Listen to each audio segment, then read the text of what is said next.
ഇറാനും ഇസ്രായേലും അമേരിക്കയുമായിട്ടുള്ള സംഘർഷം 7ാം ദിവസവും മുന്നോട്ട് പോയിക്കൊണ്ടിരിക്കുകയാണ്. ഇത് എന്താവും, ഇന്ത്യയെ ഇതെങ്ങനെ ബാധിക്കും എന്നുള്ളൊരു വലിയ ആശങ്കയുണ്ടല്ലോ. ഇന്ത്യക്കൊരു നിലപാടിൻ്റെ ഒരു പ്രശ്നമാണ് ഇവിടെ നമ്മൾ നേരിടുന്നത്. കാരണം എന്ന് വെച്ചാൽ വളരെ സൂക്ഷിച്ച് വളരെ അതിസൂക്ഷ്മമായിട്ട് ചെയ്യേണ്ട ഒരു സംഗതിയായി മാറിയിരിക്കുന്നു. ഉദാഹരണത്തിന് ഇപ്പോൾ കഴിഞ്ഞ ദിവസം ഇന്നലെ നമ്മളുടെ വിദേശകാര്യ സെക്രട്ടറി ഇറാൻ എംബസിയിൽ പോയി ഖമേനിയുടെ നിര്യാണത്തിൽ അനുശോചനം രേഖപ്പെടുത്തി അവിടെ ബുക്കിലും എഴുതുകയുണ്ടായി. അതിൻ്റെ തലേ ദിവസമാണ് നമ്മൾ ഇവിടെ വന്ന് സൗഹൃദ രാജ്യം എന്ന നിലയിൽ നമ്മുടെ ഈ മാരിടൈം ഷോയിൽ വിശാഖപട്ടണത്ത് നടന്ന ആ നാവികസേനാ പ്രകടനത്തിൽ പങ്കെടുത്ത് തിരിച്ചു പോകുന്ന വഴിയാണ് അവരുടെ ഐറിസ് ദേനയ്ക്ക് നേരെ ശ്രീലങ്കയുടെ അടുത്ത് വെച്ച് ഇൻ്റർനാഷണൽ വാട്ടേഴ്സിലാണ് അവിടെ വെച്ച് തകർക്കപ്പെട്ടത്. നമ്മുടെ പരിധിയിലല്ല എന്നുള്ളത് മാത്രമേ ഉള്ളൂ. പക്ഷെ എന്നാൽ പോലും നമുക്ക് അതിനകത്തൊരു ധാർമ്മികത, നമ്മുടെ അടുത്ത് വന്നിട്ട് തിരികെ പോകുന്ന നമ്മുടെ അതിർത്തിയിൽ വെച്ചിട്ടാണ്. അപ്പം അത് വെറും നിസ്സാരമായ ഒരു തകർക്കലല്ല, അതിർത്തിക്ക് പുറത്താണ്, ജസ്റ്റ് പുറത്താണ്, ഇന്റർനാഷണൽ വാട്ടേഴ്സാണ്. ഇപ്പം ശ്രീലങ്കയുടെ തൊട്ട് ചേർത്തിട്ടാണെങ്കിലും ഇത് ഇന്റർനാഷണൽ വാട്ടേഴ്സിൽ വെച്ചിട്ടാണ്. അമേരിക്ക അത് പ്രത്യേകം ശ്രദ്ധിച്ചു, ഇന്ത്യൻ വാട്ടറിൽ വെച്ചിട്ട് ചെയ്തു കഴിഞ്ഞാൽ ചിലപ്പോൾ ഇന്ത്യക്ക് പ്രകോപനമായിട്ട് അത് മാറാമെന്നുള്ളത് കൊണ്ട്. പ്രകോപനമല്ല, ഇന്ത്യക്കുള്ളൊരു മുന്നറിയിപ്പും കൂടെ ആയിട്ടാണ് ഞാൻ എന്നെ കാണുന്നത്.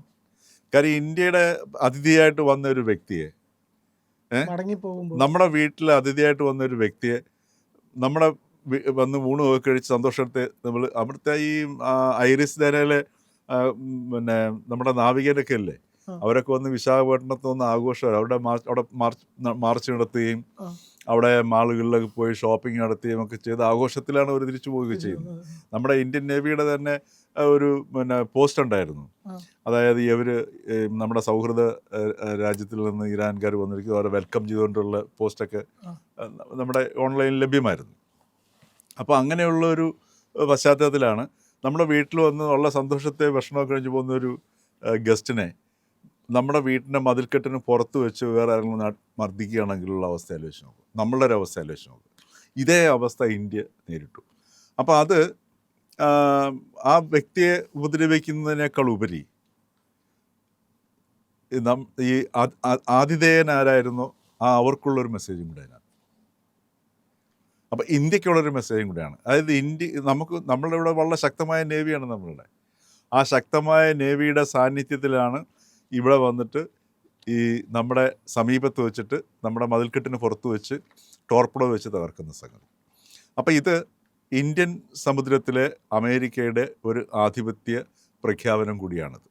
ഇത് ഇറാന് നേരിട്ട സംഗതി, അതല്ലെങ്കിൽ വെനിസ്വലയ്ക്കുണ്ടായ ഒരു ഗതി, ആർക്ക് വേണമെങ്കിലും എപ്പോൾ വേണമെങ്കിലും എവിടെ വേണമെങ്കിലും വരാം എന്നുള്ളൊരു സംഗതിയാണ് ഈ ഒരു ഇത് ഇന്ത്യക്കുള്ള കൃത്യമായ മെസ്സേജ് തന്നെയാണ്. അത് നമുക്ക് തള്ളിക്കളയാനൊന്നും പറ്റത്തില്ല. അതല്ല എന്നുണ്ടെങ്കിൽ ഔചിത്യത്തിൻ്റെ പേരിലെങ്കിലും അത് കുറച്ചുകൂടെങ്കിലും ഒരു മാറ്റി നിൽക്കുന്നതാണ് സാർ, അല്ലേ? മാത്രമല്ല, കഴിഞ്ഞ 2 ദിവസത്തേക്ക് മുമ്പ് അമേരിക്കയുടെ വാർ മിനിസ്റ്റർ എന്ന് വെച്ചാൽ അവിടുത്തെ ഡിഫൻസ് മിനിസ്റ്റർ, പ്രതിരോധ മന്ത്രിയാണ്, ഇപ്പോൾ പുതിയ പേര് വാർ എന്നുള്ളതാണ് ഡിപ്പാർട്ട്മെൻറ്റിൻ്റെ പേര്, പീറ്റ് ഹെക്സ് പറയുകയുണ്ടായി. പീറ്റ് ഹെക്സ് പറയുന്നത് യാതൊരു നിയമവും ഞങ്ങൾക്ക് ബാധകമല്ല, ഒരു ഇൻ്റർനാഷണൽ റൂളും ഞങ്ങൾക്ക് ബൈൻഡിങ് അല്ല. ഒന്ന് ആലോചിച്ച് നോക്കണം, ലോകത്തിലെ ഏറ്റവും വലിയ സേനാശേഷിയുള്ള രാജ്യം പറയുകയാണ് ഞങ്ങൾക്കൊരു നിയമവും ബാധകമല്ല, ഞങ്ങൾക്ക് ഒറ്റ ലക്ഷ്യം മാത്രമേ ഉള്ളൂ, ജയിക്കുക. വന്യമൃഗത്തിൻ്റെ ആറ്റിറ്റ്യൂഡ്. തീർച്ചയായിട്ടും ഭ്രാന്ത് പിടിച്ച വന്യമൃഗത്തിൻ്റെ, വെറും വന്യമൃഗത്തിൻ്റെ അല്ല, ആഹാരത്തിന് വേണ്ടി മാത്രമേ ഉള്ളൂ. മനസ്സിലായി? ഇത് ഭ്രാന്ത് പിടിച്ച, എനിക്ക് തോന്നുന്നു ഭ്രാന്ത് പിടിച്ച മാത്രമല്ല, ഭ്രാന്ത് പിടിച്ച വന്യമൃഗത്തിന് ഈ പറഞ്ഞതുപോലെ വീര്യം കൂടിയ മദ്യം കൊടുത്താൽ എങ്ങനെ ഉണ്ടാകും, ആ രീതിയിലാണ് ഇപ്പോൾ അമേരിക്ക ഈ ഒരു പ്രസ്ഥാനം നടത്തിയിരിക്കുന്നത്. ഈ ഐറിസ് ദേന ഇത് ടോർപ്പിഡോ തകർത്തതിനെ സംബന്ധിച്ചിട്ട് ഇത് സ്ഥിരീകരിച്ചുകൊണ്ട് പീറ്റ് ഹെക്സത്ത് നടത്തിയിരിക്കുന്ന പ്രസ്താവനയാണ് ഞങ്ങൾക്കൊരു പ്രശ്നവുമില്ല, ഒരു നിയമം ബാധകമല്ല. ഇത് ലോകത്തിന് ഏറ്റവും വലിയ ഭീഷണിയാണത്. കാര്യം ഇത്രയും വലിയ ആയുധശേഷിയുള്ള കമ്പോളത്താൽ ആയുധത്തിൻ്റെ പണത്താൽ ജീവിക്കുന്ന ഒരു രാജ്യം ഈ ഒരു പ്രസ്താവന നടത്തുമ്പോൾ ഇതിനെ എങ്ങനെയാണ് ലോകം നേരിടുന്നതെന്നുള്ളതാണ് ഏറ്റവും വലിയ ചോദ്യം. ഇപ്പം ഇതിന് 2 ദിവസത്തിന് മുമ്പാണ് ഇപ്പോൾ സൈപ്രസിൽ ഇറാൻ ബ്രിട്ടൻ്റെ നാവിക കേന്ദ്രങ്ങൾ ആക്രമിച്ചു, അവിടേക്ക് മിസൈൽ അയച്ചു. അതെന്തുകൊണ്ടാണെന്ന് വെച്ച് കഴിഞ്ഞാൽ ബ്രിട്ടൻ പറഞ്ഞു പരിമിതമായ രീതിയിൽ ഞങ്ങളുടെ സേനാ താവളങ്ങൾ വേണമെങ്കിൽ അമേരിക്ക ഉപയോഗിച്ചോളൂ. ഇത് ട്രംപിനെ ചൊടിപ്പിച്ചു. ട്രംപിനെ ചൊടിപ്പിച്ചതെന്ന് വെച്ച് കഴിഞ്ഞാൽ ഒരു ഔദാര്യം പോലെ ഞങ്ങളോടൊപ്പം യുദ്ധത്തിന് വന്നില്ല, അമേരിക്കയ്ക്കൊപ്പം ബ്രിട്ടൻ യുദ്ധത്തിന് വന്നില്ല എന്നതിൻ്റെ പേരിൽ ബ്രിട്ടനെതിരെ വളരെ ശക്തമായ ഭാഷയിലാണ് ട്രംപ് പ്രതികരിച്ചിരിക്കുന്നത്. അപ്പോൾ ഈ ബ്രിട്ടൻ ആണെങ്കിലും നാറ്റോ ആണെങ്കിലും ഏത് ലോകരാഷ്ട്രങ്ങളാണെങ്കിലും തങ്ങളുടെ ചെൽപ്പടിക്ക് നിൽക്കണം എന്നുള്ള അമേരിക്കയുടെ ഒരു ധാർഷ്ട്യമാണ് നമ്മളിപ്പോൾ കാണുന്നത്. പക്ഷേ അവിടെയാണ് ഇന്ത്യയുടെ ഒരു വലിയൊരു ഡെലിക്കേറ്റ് സിറ്റുവേഷൻ വരുന്നത്. നമുക്ക് ഇറാനിലെ നമുക്ക് സൗഹൃദ രാജ്യമാണ്. ഇറാൻ്റെ ചബഹാർ എയർപോർട്ട് നമ്മളും അവരോട് ചേർന്ന് നിർമ്മിച്ചതും നമ്മളും അവരും കൂടെ ചേർന്നിട്ടാണ് നിയന്ത്രിക്കുന്നത്. നമ്മളുടെ അയൽ രാജ്യമാണ് അല്ലേ. ഉദാഹരണത്തിന് പാകിസ്ഥാനും പിന്നെ പാകിസ്ഥാൻ കഴിഞ്ഞാൽ തൊട്ട് പാകിസ്ഥാനോട് ചേർന്ന് നിൽക്കുന്ന രാജ്യമാണല്ലോ ഇറാൻ എന്ന് പറയുന്ന സംഗതി. അപ്പോൾ ഇത്തരത്തിൽ ഉള്ളൊരു സിറ്റുവേഷൻ ഒരു ഭാഗത്ത്. മറുഭാഗത്ത് ഇസ്രയേലും നമ്മുടെ സുഹൃത്താണ് അല്ലേ. പിന്നെ അമേരിക്കയായിട്ടുള്ള വ്യാപാര ബന്ധങ്ങൾ, അമേരിക്കയായിട്ടുള്ള കരാറുകൾ. ഇപ്പോൾ അവിടുന്ന് നമുക്ക് പിന്നെ ഈ നമ്മുടെ സൈനിക കരാർ പ്രകാരം അവിടുന്നുള്ള ഈ യുദ്ധവിമാനങ്ങൾക്കുള്ള എൻജിൻ അമേരിക്കയിൽ നിന്ന് കിട്ടിയെങ്കിൽ മാത്രമേ നമുക്കിവിടെ HALന് നമുക്ക് ആ യുദ്ധവിമാനങ്ങൾ പുറത്തേക്ക് ഇറക്കാൻ പറ്റുന്നുള്ളൂ. അപ്പോൾ ഇങ്ങനെയൊക്കെയുള്ള ഒരുപാട് രീതിയിൽ നമ്മളുമായിട്ട് ഇങ്ങനെ ബന്ധപ്പെട്ട് കിടക്കുകയാണ് ചെയ്യുന്നത്.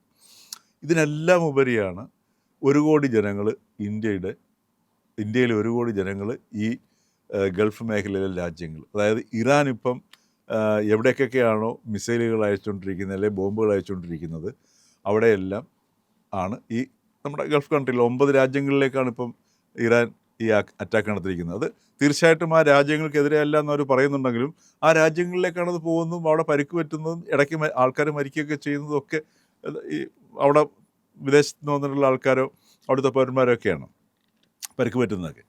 അപ്പോൾ ഈ ഒരു പശ്ചാത്തലത്തിൽ ഈ 1 കോടി ജനങ്ങളുടെ ജീവിതവും ജീവനുമാണ് ഇപ്പോൾ ഇന്ത്യയെ സംബന്ധിച്ചിട്ട് ഏറ്റവും മുൻഗണന പ്രാധാന്യം കൊടുക്കുന്നത്.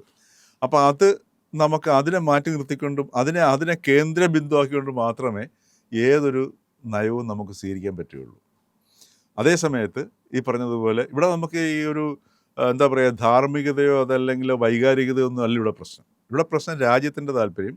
ആ താല്പര്യങ്ങൾക്കകത്ത് ഏറ്റവും പ്രാധാന്യമുള്ള അത് ഏറ്റവും പ്രാധാന്യം ഈ ഗൾഫ് മേഖലയിലുള്ള 1 കോടി ജനങ്ങളാണ്. അത് ദൗർഭാഗ്യവശാൽ നമ്മുടെ കോൺഗ്രസ് നേതാക്കൾക്കോ സോണിയാഗാന്ധിക്കോ രാഹുൽ ഗാന്ധിക്കോ മനസ്സിലാകാതെ പോകുന്നു. ശശി തരൂരിന് മനസ്സിലായിട്ടുണ്ട്. അതുകൊണ്ടാണ് അദ്ദേഹം ഒന്നും മിണ്ടാണ്ടിരിക്കുന്നത്.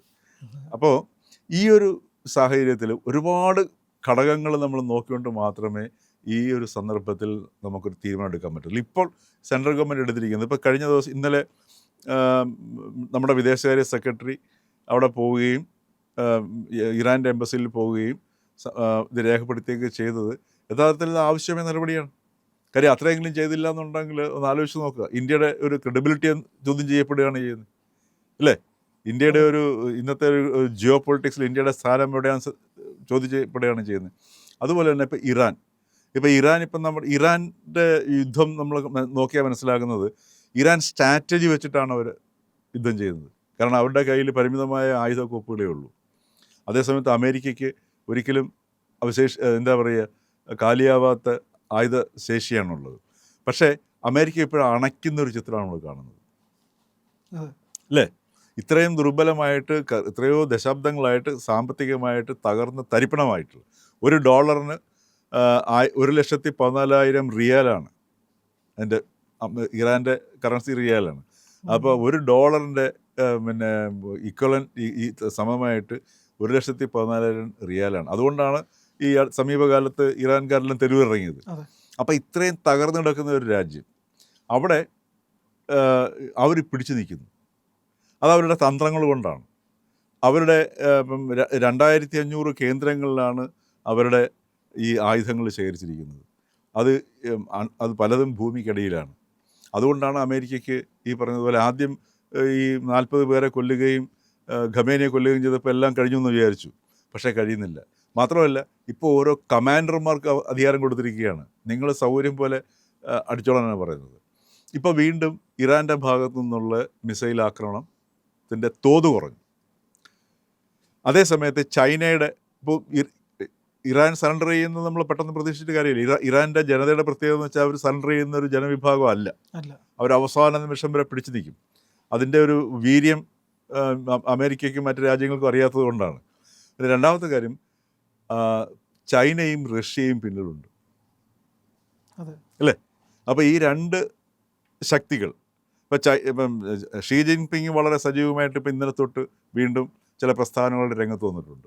അതായത് ഞങ്ങൾ ഇതിൻ്റെ പിന്നിലുണ്ട് എന്നുള്ള, അതായത് ചൈന ഇപ്പം മിസൈലുകളൊന്നും കൊടുക്കുന്നില്ല എന്നൊക്കെ അദ്ദേഹം പറയുന്നെങ്കിൽ പോലും ഇന്നലെ അവരുടെ പ്രസ്താവന ഉണ്ടായിരുന്നു, ഇത് സമവായത്തിലുടനെ എത്തിക്കണമെന്ന് പറഞ്ഞിട്ട്. അപ്പോൾ ഇതൊക്കെ ചില സൂചനകളാണ്. അതേപോലെ റഷ്യയും ഈ പറയുന്നുണ്ട് സാധനം. അപ്പോൾ ഇത്തരത്തിലുള്ള ഒരു എല്ലാ രാജ്യങ്ങളും, ഇപ്പം ചൈനയാണെങ്കിലും റഷ്യയാണെങ്കിലും ഇന്ത്യയാണെങ്കിലും ഒക്കെ ഇതിങ്ങനെ നോക്കി നിൽക്കുന്ന ഒരു അവസ്ഥയിലേക്ക് നിൽക്കുകയാണ് ചെയ്യുന്നത്. അപ്പോൾ ഇനി ഇറാൻ്റെ ഭാഗത്തു നിന്ന് ഇനി ഏത് സ്ട്രാറ്റജിയാണ്? അവരുടെ കയ്യിൽ സൂപ്പർസോണിക് മിസൈലുകളുണ്ട്. അതിനകത്ത് ഇനി അവരുടെ കയ്യിൽ ആണവായുധം ഉണ്ടോ ഇല്ലയോ എന്നൊക്കെ അറിയാം അല്ലേ? യുദ്ധം തുടങ്ങിക്കഴിഞ്ഞാൽ ഇസ്രയേലിനെ ഭൂമിയുടെ മുകൾ ഒരു മാപ്പിൽ നിന്ന് മാറ്റും എന്നാണ് അവർ പറഞ്ഞിരുന്നത് നേരത്തെ. ആ കടുങ്കൈ ഇനി എന്തെങ്കിലും ഇറാൻ ആ കടുങ്കൈയിലേക്ക് നീങ്ങുമോ എന്നുള്ള സംശയമുണ്ട്. അപ്പോൾ ഇനി വരാൻ പോകുന്ന ദിവസങ്ങളിൽ നമ്മൾ നമുക്കുള്ള ഒരു ഒന്നും തന്നെ നമുക്ക് പ്രവചിക്കാൻ പറ്റാത്തൊരവസ്ഥയാണ്. കാരണം ആ സ്ട്രാറ്റജി വെച്ചിട്ടാണ് ഇറാൻ കളി. ഇറാൻ്റെ കയ്യിൽ സൂപ്പർസോണിക് ഉണ്ടെന്നുള്ളത് നമ്മൾ 2025 ജൂണിലെ യുദ്ധത്തിൻ്റെ അവസാന ദിവസങ്ങളിൽ മനസ്സിലാക്കിയ സാധനമാണ് അല്ലേ? അതേപോലെ തന്നെ ഇവരുടെ കയ്യിലുള്ള ഈ മിസൈലുകൾ, ICBMകൾ, ഇതെല്ലാം ഇവരുടെ കയ്യിൽ ഒരു വിഷയം ഉണ്ടാകും. കാരണം ഇവർ പ്രതീക്ഷിച്ചിരുന്ന യുദ്ധം തന്നെയാണത്. ഇറാൻ വളരെ ശക്തമായിട്ട് വളരെ സ്ട്രാറ്റജിയോടു കൂടി യുദ്ധം തുടങ്ങുന്നതിന് മുമ്പ് തന്നെ, ഇപ്പോൾ ഉദാഹരണത്തിന് അമേരിക്ക യുദ്ധം തുടങ്ങിയതിന് ശേഷമാണ് അവരുടെ സ്ട്രാറ്റജികൾ പലതും മാറ്റുന്നത് അല്ലേ? ഇപ്പോൾ ഇബ്രഹാം ലിങ്കൺ യുദ്ധക്കപ്പൽ നശിപ്പിച്ചു എന്ന് ഇറാൻ പറയുന്നു, പക്ഷേ അവർ തറപ്പിച്ചു പറയുന്നുണ്ട് നശിപ്പിച്ചു എന്ന്. പക്ഷെ ഔദ്യോഗികമായിട്ടുള്ള സ്ഥിരീകരണമൊന്നും വന്നിട്ടില്ല. ഒരു പക്ഷെങ്കിൽ സംഭവിച്ചിട്ടുണ്ടാവാം. കാര്യം അവർ അതിനെ അതായിരിക്കും അമേരിക്ക ഇപ്പം നമ്മൾ കാണുന്ന ഒരു അണപ്പിൻ്റെ ഒരു സ്വഭാവം നമ്മൾ സൂചിപ്പിക്കുന്നത് അതാണ്. ഏത് കാരണവശാലും നമ്മൾ നിയമങ്ങൾ നോക്കാതെ ജയിക്കുക എന്നുള്ള ലക്ഷ്യം മാത്രമേ ഉള്ളൂ എന്ന് പീറ്റ് ഹെക്സത്ത്, അമേരിക്കൻ പ്രതിരോധ മന്ത്രി പറയുകയാണെന്നുണ്ടെങ്കിൽ അവർ ഫ്രസ്ട്രേറ്റഡ് ആണെന്നുള്ളതാണ് കാണിക്കുന്നത്. കാര്യം എങ്ങനെയും ജയിക്കുക എന്ന് പറയുമ്പോൾ അത്രമാത്രം അടി നേരിട്ടിട്ടാണ് ഇങ്ങനെ പറയേണ്ടി വരുന്നത്. അതല്ല എന്നുണ്ടെങ്കിൽ നിസ്സാരമായിട്ട് ഞങ്ങൾ ഇറാനെ ഏതാനും ദിവസങ്ങൾക്ക് ഒതുക്കും എന്നേ പറയത്തുള്ളൂ. അപ്പോൾ ഇങ്ങനെയുള്ളൊരു സാഹചര്യത്തിൽ ഇനി ഇറാൻ്റെ ഭാഗത്തു നിന്നുള്ള അടുത്ത യുദ്ധതന്ത്രം എന്താണെന്നുള്ളതാണ് ഒരു ആശ്ചര്യമായിട്ട്, അതല്ലെങ്കിൽ വളരെ ഒരു ആകാംക്ഷ ഉണർത്തുന്ന ഒരു സംഗതിയായിട്ട് നിങ്ങൾ അവശേഷിക്കുന്നതാണ്. പ്രിയപ്പെട്ട പ്രേക്ഷകരെ, നിങ്ങൾ ഇന്ത്യ ലൈവിന് നൽകിക്കൊണ്ടിരിക്കുന്ന പിന്തുണയ്ക്ക് നന്ദി. നിങ്ങളുടെ പിന്തുണ സബ്സ്ക്രിപ്ഷനായിട്ടാണ് ലഭിക്കേണ്ടത്.